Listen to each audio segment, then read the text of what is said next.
ఏలూరు జిల్లా పోలవరం మండలం కొత్త పట్టిసీమ గూటాల పోలవరం గ్రామాలలో రైతుల వద్ద ధాన్యం మొక్కజొన్న కొనుగోలు చేసి రైతులకు ఇవ్వవలసిన 3,20,00,000 రూపాయలు ఇవ్వకుండా మోసం చేసిన దళారీ రైతుల వద్ద తీసుకున్న ధాన్యం మొక్కజొన్నని కొయ్యలగూడెం మండలం గౌరవరం గ్రామంలో గల గోడాంలో దాచి ఉంచి వాటిని లారీల ద్వారా బయటకు తరలిస్తున్న సమయంలో రైతులు వెళ్లి వాటిని ఆఫ్ చేయడం జరిగింది. రైతులు 3 రోజులుగా గోడాం వద్దే టెంట్ వేసుకుని ధర్నా చేస్తూ ఉన్నారు.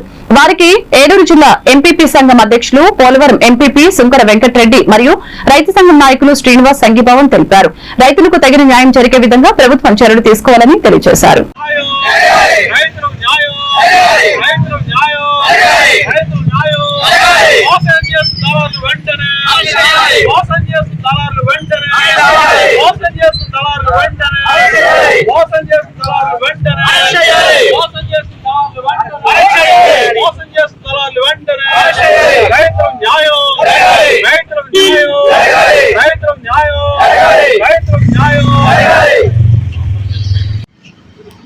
ధాన్యం మొక్కజొన్న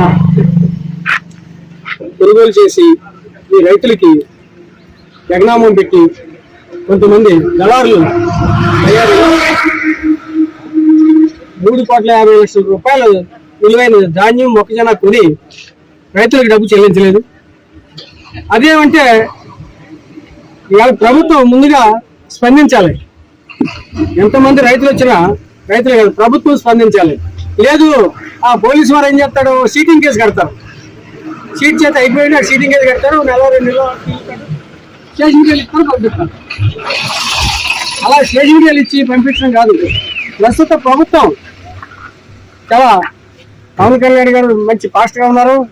మన జిల్లాలో మన కాన్స్టిట్యున్సీలో ఎమ్మెల్యే శ్రీ బాలరాజు గారు ఉన్నవాడు ఎంతమంది ఉన్నా అది కరెక్ట్ కాదు. మీరు స్పందించి పవన్ కళ్యాణ్ గారు శ్రీ బాలరాజు గారు వీరిద్దరూ కలుసుకుంటే మా రైతులకు డబ్బులు వస్తాయి. దయచేసి మా డబ్బులు మాకు ఇప్పించండి మీ యొక్క ఇన్ఫ్లుయెన్స్ తోటి.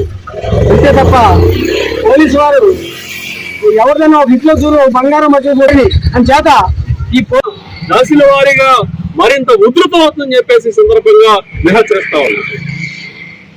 రైతుల పోరాటం రైతుల పోరాటం రైతుల పోరాటం రైతుల పోరాటం రైతుల పోరాటం రైతుల న్యాయం రైతుల న్యాయం రైతుల న్యాయం రైతుల న్యాయం మోసపోయిన రైతుల న్యాయం రైతుల న్యాయం దళారులు వెంటనే అరెస్టు చేయాలి. దళారులు వెంటనే రైతుల ధాన్యం డబ్బులు రైతుల మొక్కజొన్న డబ్బులు రైతుల ధాన్యం డబ్బులు రైతుల మొక్కజొన్న డబ్బులు రైతుల న్యాయం